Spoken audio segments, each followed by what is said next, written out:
I heard the negotiations were happening from the other team that was negotiating with M80. I think officially that we found out that we weren't M80 about an hour before the deadline, maybe. Roughly an hour. It's not Overwatch League money. Like, I just want that to be clear to everybody. Like, nobody is receiving, like, there's maybe like one or two teams out there that are even receiving anything close to that. The rest of the teams, it's not even close. I'm here with McGravy, the current coach of WD40, the former coach of M80, and of For course a day. for a day, and of course the former coach of the Florida Mayhem. And I think that's where we start. I think let's start on a good note. There's plenty of negative stuff to cover afterwards, but let's start on a high, right? You won the last ever Overwatch League, of course. And what did celebrations look like after the win? I think like right after we won, it was kind of like a lot of disbelief that it was. I don't want to. It was easy as it was. Um, I think like the preparations me and Gumba had taken were like not extreme, but like we were very well prepared, and we just not expected to go on script as it was. Besides like Boston throwing out a couple different comms, we felt like we had teams in the palm of our hand. So I think we were kind of just surprised it was such a cakewalk for one of the grand finals. I mean, it's happened before, but I just didn't really expect it to go that way. It was a lot of disbelief, and then obviously we went out and did like the after party, just like the very like usual stuff after events, and went out and celebrated, had a good night. And then I think everybody went home back after. It wasn't super extreme celebrations. I got COVID right after. I think everybody that went to the event got COVID right after. So I had to suffer through COVID, and then I ended up moving out here to California at the same time. So celebrations were short, but they were sweet, and then a whole lot of suffering with COVID after. Was the celebration sort of dampened, considering the mood? You know, so we had the speech. We kind of knew, like I remember being part of the press conference, and Checkmate having like a sentence that really struck me, where you went, like, "We will always be here, ready to play more games. Just give us a call." And it felt like there was already a little bit of a mood in there. Did you guys feel that at all? I think it's what you said is when Checkmate said that, I think it all kind of sat with everybody that this was like the final hurrah. Like we went out with a bang, but that was it. Like there was no chance to even run it back or have any chance. You know what I mean? Like that was it. I mean, Checkmate, incredible quote by the way. Like Yes. super, super well said. I mean, like we all sat there and I think everyone felt like the gravity of like what he just said, and like it really like shifted the tone like in the room. I think. I don't think he meant to do it, but it was like a super good quote. But for me at least, it was definitely when Checkmate said that, and then I think we did our best to go out and have fun with the after party and kind of put that to the side. But I think everybody started to feel that at that moment when Checkmate did the interview. For sure. Now, usually after those events, like you reached a peak, I already sort of, everyone talks about how that is sort of like this depressing moment afterwards when it all settles in. You reach your goals, and what's next? And then on top of that, there's now the uncertainty. I think it's very reasonable at that point to consider retirement. Was that something that went through your head? I think whenever there's been like for me like a period of like uncertainty, like after I got dropped season 3, it was kind of the same thing. I ended up being like a streamer for a year. Like that's all I ever thought about. I was like, it's probably time to hang it up as a player. Like, what do I do next? Like, and I think I kind of had that same moment after we won the Overwatch League. It's like it's so hard, especially at the age that I'm at, where I'm like, middle of my 20s, and I kind of have to have life figured out at this point. And I need money to be coming in. I have bills to pay. Like, and I think like I love competing, but how long can I keep doing this? And I kind of decided like my life was so ingrained in competition that I at least wanted to give OWCS a chance before I decided to hang it up for good. I wanted to see if Blizzard could, bring it back. Um, Obviously, that still remains to be seen. But I wanted to at least give it, one good whirl and say like, this is for me. I want competition. If it doesn't want me, then so be it, and I'll move on. Sure. Now, I guess you make the plan, and then you have to decide what you want to do. Do you want to tie yourself to an organization, reach out to them first, or do you build a team first and then try to approach an organization? How did you handle that? I think I didn't have a lot of information. I think as other people did. I think I kind of got the sense that it was best to just find a team that was already made and already declared and just put my name on it. I hadn't heard a lot about people directly approaching orgs without anything in hand, any sort of roster or anything in mind, and like being able to, to procure an org. I hadn't heard anybody be able to do that. Most of like the rumblings that I had, it was already like set core rosters. And you bring the roster to the org, and the org is like, okay, we'll do this. So I hadn't really heard of anything going from like the traditional, like what Al would be, is where you hire your coach first, and then a coach builds out a roster. I hadn't really heard anything about that. So you basically set out and try to convince players to, be part of your project. Is that how it worked? Yeah, I mean, I've been really good friends with Seeker ever since we did like the timeless stuff. Like I had known him through Rupal. We hadn't really talked, but once we did like the timeless stuff, like I kind of like I was trying to hitch my wagon to like the players that I knew. Like I tried to hitch to Rupal, and then Rupal left me, and I was like, oh, I need a new wagon to hitch to. So I went with, I tried to go with Seeker, and then Seeker ended up doing this the Winthrop core essentially. And originally it was, I think the players that were in mind, it was Coluge, Sam, Landon. It's supposed to be Landon, Seeker, and I think that was just like the 4 they had at the time. And so I kind of I was like, Seeker, like I need something, man. Like anything, like it is, assistant coach, head coach, whatever you want. Like I need to put my name on something at this point. Otherwise I feel like I'm gonna get left behind. So yeah, that's just kind of what I did. And then because I did that, I didn't really have a whole lot of say on like who was or wasn't on the team. I was just kind of like I don't want to say a bystander, but it wasn't really my place to say it because it wasn't my roster in the first place, if that makes sense. All right. And then how did the connection with M80 happen? That happened through Sam. I don't know. I think the story is like Sam and Coluge knew like some of the players from when they met them at events, like either like Toronto or something. They like knew like Rainbow Six players. And I think just offhand they had like a conversation about, haha, M80 pick us up, and apparently like M80 was already talking about potentially getting into it, and they just kind of like sparked a connection there. That's what I've heard, at least. I wasn't really involved in that process, but yeah, I think that's how it happened. How long had you been scrimming with that core at that time? When M80 came out, we really hadn't put a lot of time into scrims. I don't even think ourselves we knew like I knew the players and I knew what we had, but like as like a collective, I don't think we exactly knew what we had, even when we started like talking about contracts and stuff. Yeah, makes sense. Now, of course, there's an unfortunate situation that happened.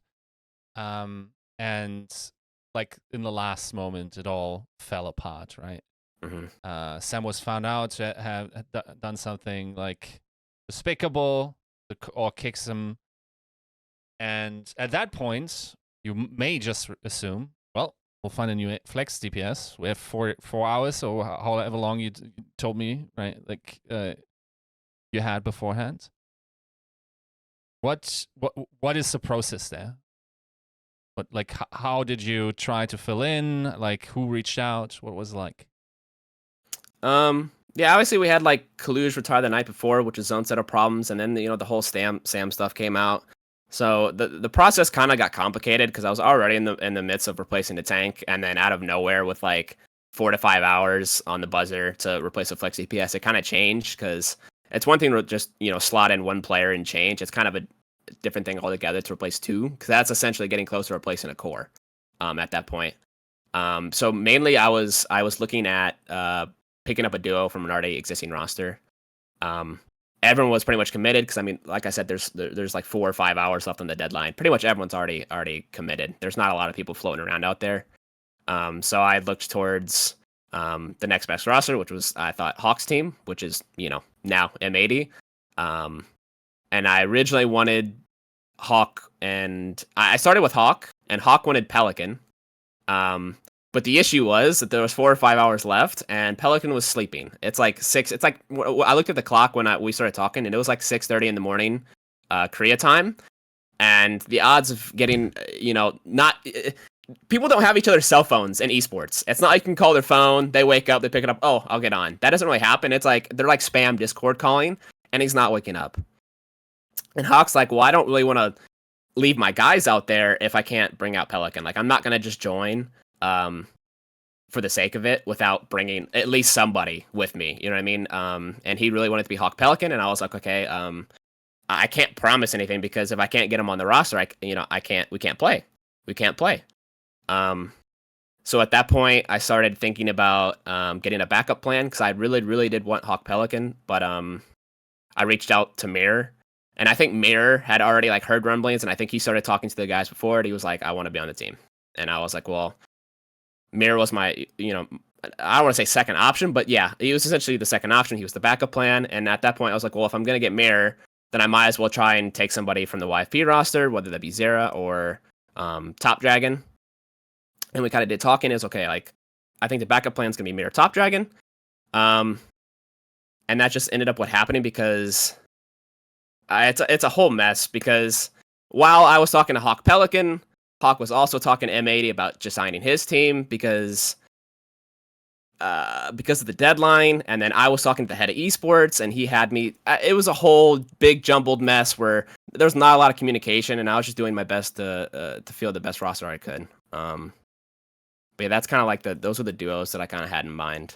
And obviously it didn't play out the way that I wanted it to. There's almost this weird cultural phenomenon. Of course, like this is a very special situation that is not very, normal even for an NA. Yeah. But why is it so often the case that in that region people just like try to switch teams and snake and whatnot, like in the last possible moments? I'm not sure. I think in our case, it was because I was approaching people under the idea that I had money. Right. Because I was still given the impression that I was still representing M80. Because I was talking to Psycho, the head of esports, and I got on a call with him with about 3 hours left on the clock, and he was like, listen, don't worry about it. I get it. It's esports. We lost 2 players. It's not a big deal. We just need to replace the players. That's it. That's was the impression that I was given.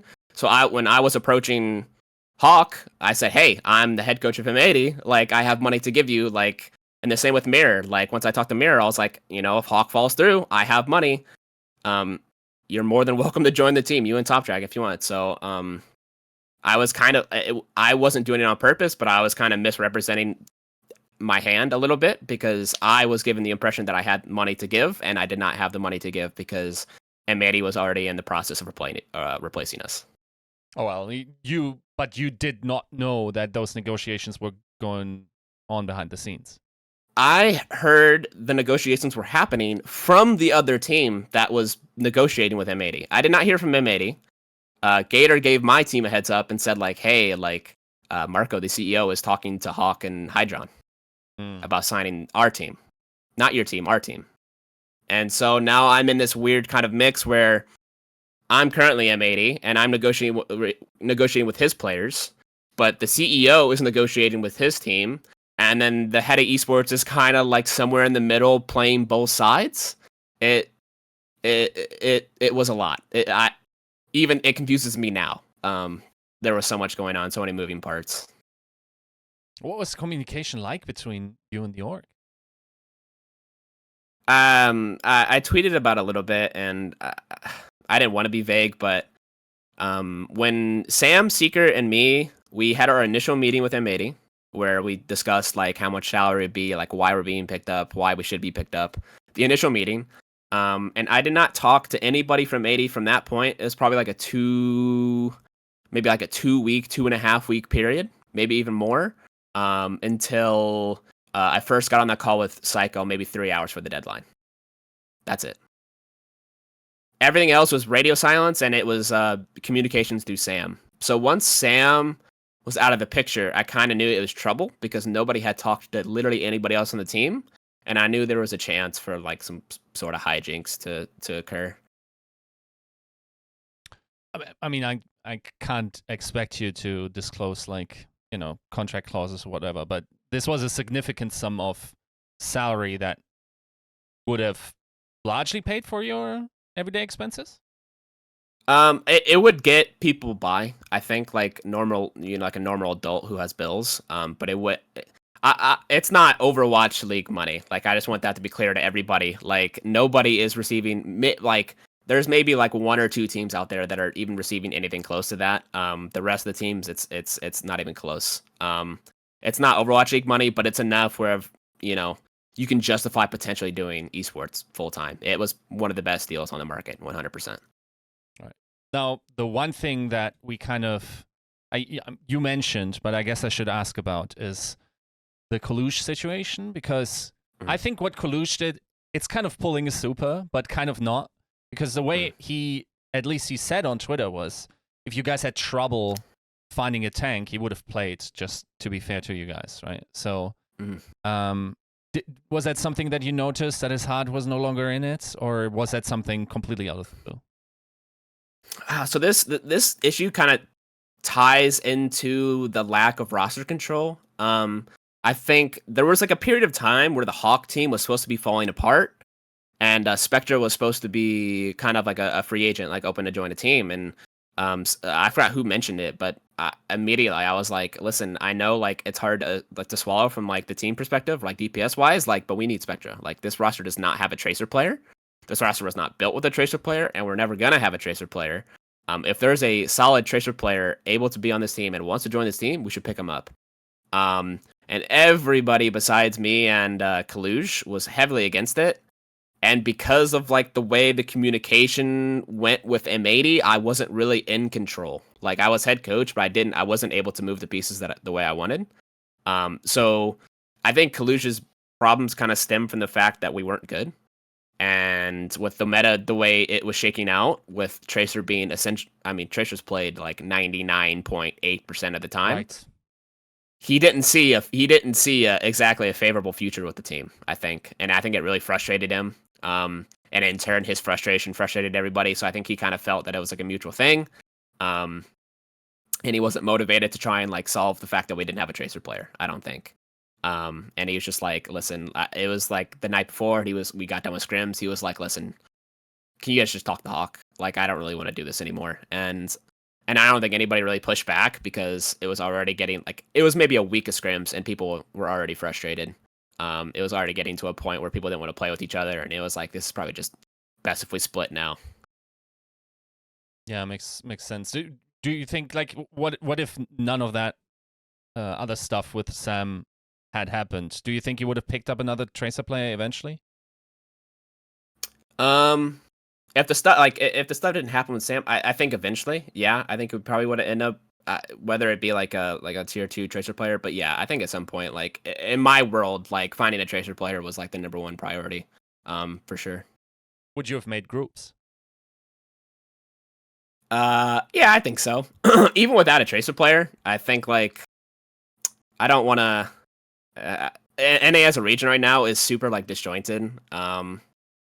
And the talent's kind of spread all over the place, and it's been super split between like collegiate and stuff. Like, I don't think there's super solid practice NA at the moment. So I think just like the Overwatch League talent alone would have pushed us through. We could have probably not played Tracer. I think with that team, it probably made groups. Makes sense, yeah. Okay, so all of this collapses, and now you have to find a new team. How many hours before lock are we talking here?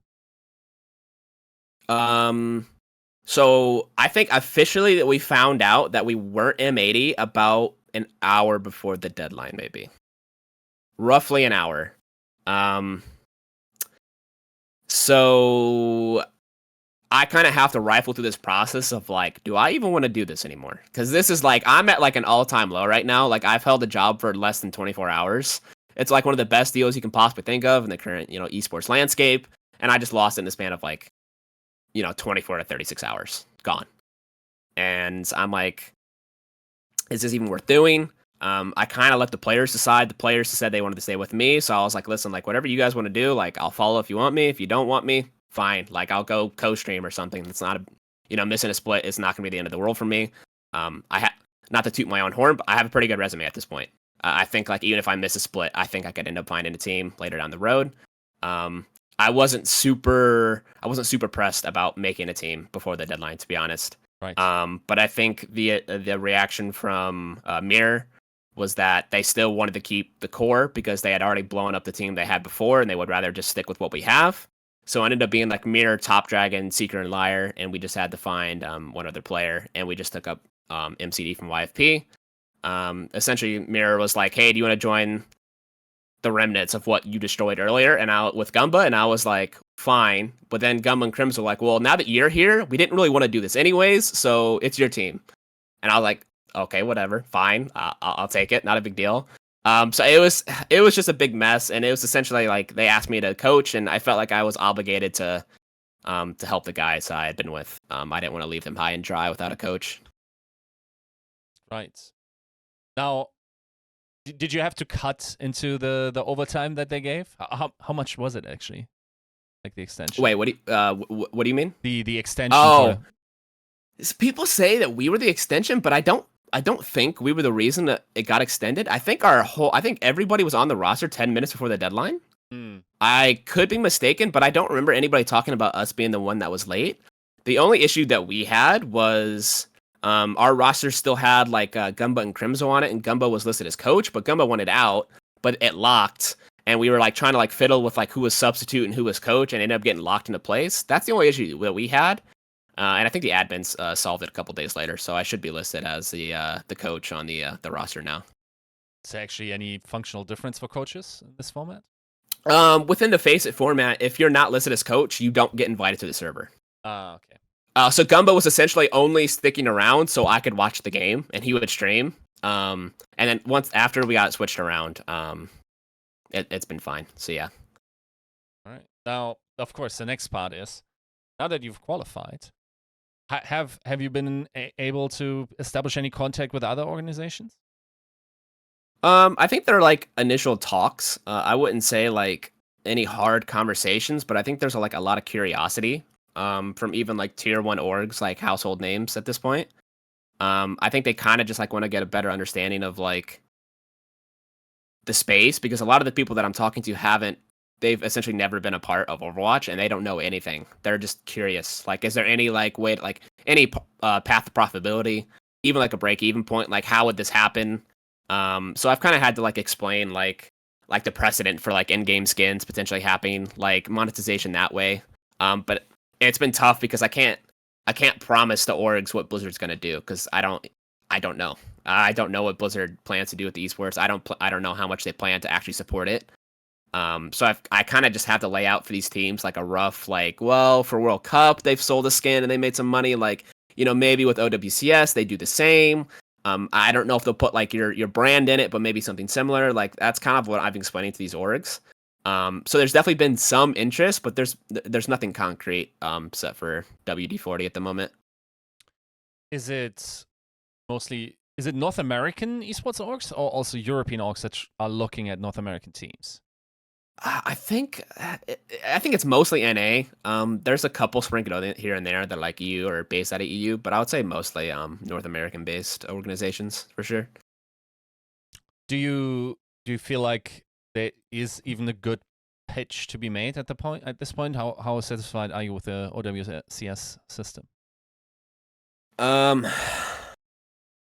It's an okay pitch at the moment. Like, because like I said, like I think the format intrigues a lot of people because it's so open. And I think that's why a lot of teams are getting back.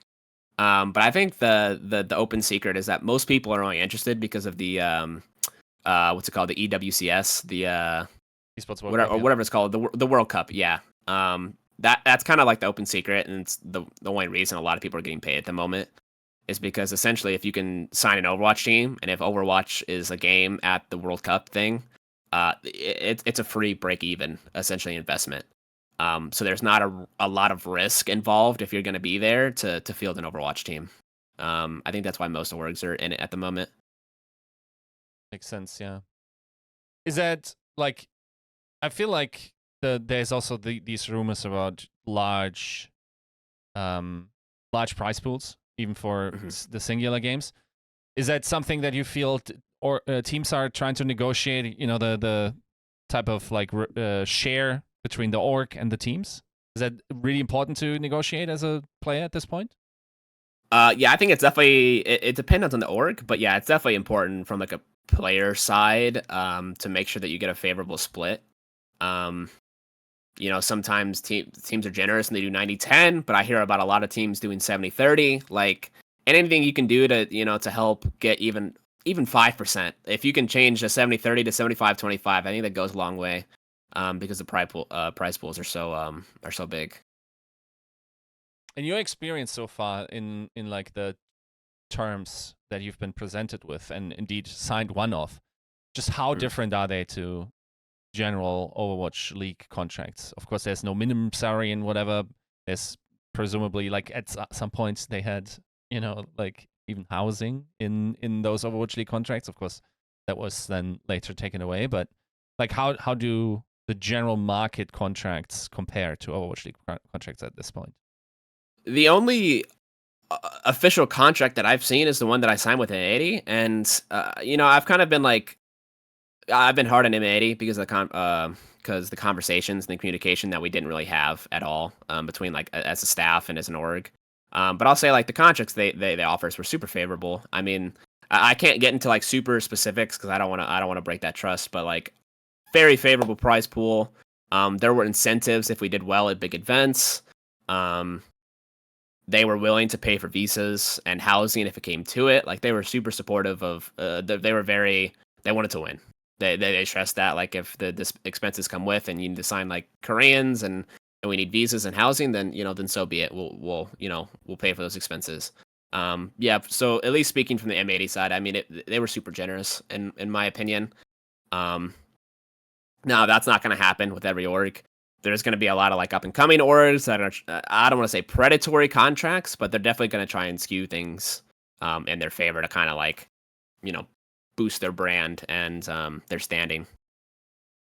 Would you expect more orgs to announce soon? Maybe even travel accommodations is probably a pretty considerable deal for some of these teams, right? Do you think like as maybe we get out of the group stage into the next, the final 8s, do you think that's where more pickups will happen? From like a general sense of like people I've talked to, I think a lot of it is it's kind of a wait and see mentality at the moment. So really I think it hinges a lot on like Blizzard and like how much of their hand they show and how much like they show that they're actually going to support the OWCS. But I know for a fact that there are orgs that are interested. It's just kind of like a wait and see. They want the proof in the pudding that it's going to be sustainable. They don't want to gamble. They don't feel like Overwatch is really a game they want to gamble on. They're willing to gamble on other games, but Overwatch is something where they see it and they're like, we need certainty. Like we need like facts that like we're gonna at least break even here before we even think about jumping in. But there are orgs, I think, waiting to jump in if the opportunity presents itself. I think it's not a great indication of revenue, but one of the better proxies that we have is overall viewership of streams, right? Do you think like this week is when the first North American and European streams are going live?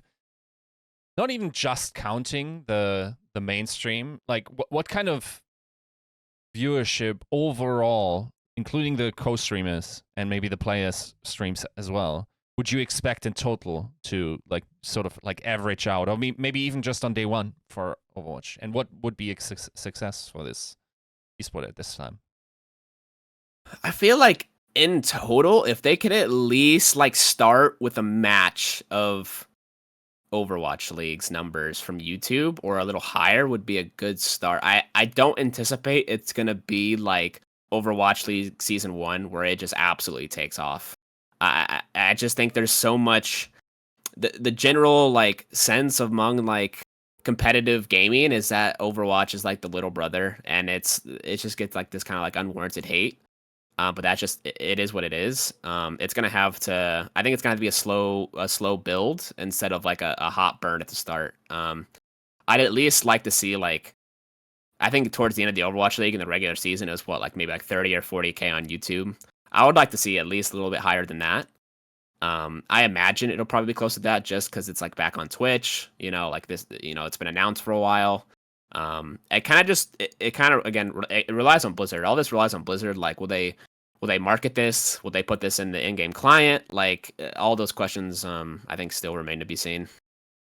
Do you think there's also some responsibility for, EFG, Face It, to promote this as well? Yeah, 100%. And I also think like there's a little bit of responsibility on the players as well to turn on their streams.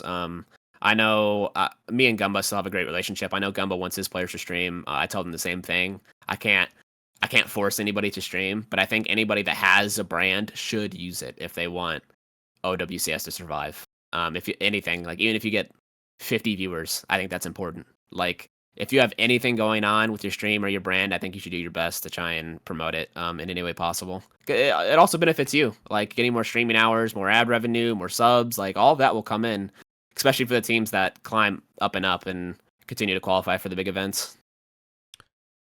Christopher said something on Uncoachable that he feels like the era of streaming scrims or like even comms with those is probably coming to an end. Do you want to keep supporting that? Because it seemed like there's pretty big viewership potential, right? Like I think I saw Funny Astro had like 1.5k viewers for his matches or scrims before OWCS. I mean, it's not huge, but it's much bigger than I think he usually has. So do you think, will you keep supporting this? I'll definitely keep supporting it. Obviously, like as time progresses, everyone kind of reverts back to the competitive mindset. Where like, oh, we don't want them seeing our stuff. But it just feels like I feel like there's so much like rumor spreading and like VOD trading and like all that stuff. Anyways, like I don't think there's a big disadvantage to streaming in the first place. I understand the comm muting. I think that's probably the best thing that you can do. Is I think still giving something to watch and support and not getting away your comms. I think the comms are probably the biggest leak that you can give. If we're gonna stream, I don't think we're gonna stream our comms. I think you can just there's so much you can like build your game plan around when you hear how people think, how they ult track, how they think of how to use ults. All of that is super, super, super important. And if you can get a hold of that, you can build a really solid game plan around it. So I'm a big proponent of streaming, just without comms. Sure. Then I guess as a last question, I mean, you said the old roster didn't look so hot. You got a new roster now. How confident are you in those guys? I think the current roster that we have now was probably better than the one that M80 originally signed. It's because we have a Tracer player. We have Top Dragon. Yeah. It's just unfortunately like the way the meta shook out, like and how strong the DPS passive is. Having Tracer is just essentially mandatory. It's way too hard to play the game without her. It's so hard to kill stuff. I think our roster now is more well-rounded, and a little more experienced in some ways. I think we have more potential. I think potential to do even better than the team I had with M80 for sure. How is that working with the Koreans and the communication? Because presumably you don't have the luxury of a manager that can translate, right? No translations, unfortunately. So it's definitely super tough. I know MCD's had some experience with Western players, and I know Top Dragon does as well. Top Dragon English is actually pretty solid. Oh.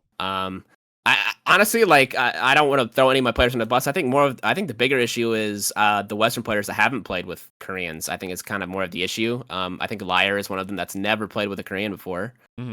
So he's kind of had a hard time adjusting to all the yelling, all the commotion. I feel like most of the time I hear him saying, settle down. I can't understand anything. So I think it's less so I'm worried about the Koreans. It's more so like just the general sense of like getting everybody on the same page on like how to talk, and volume levels and when to yell and when to not. That's kind of more of the issue, more so than the English Korean. Makes sense. Any projections? Will you be one of the 3 teams at the end of stage 2? I definitely think it's gonna be close. I think Toronto is essentially shoo-in. I think their team is too good to not qualify. And then if M80 gets Pelican to play, as much as it pains me to say, they're pretty much also gonna be a shoo-in. So it's gonna be, I think it's gonna be a pretty fierce battle between probably us, Timeless, and Maryville, probably for the 3rd spot. But I feel pretty confident that's gonna be us. So we're gonna keep working towards that goal. Awesome. Then we wish you the best of luck in your preparations, and thank you for the interview. Thank you for having me.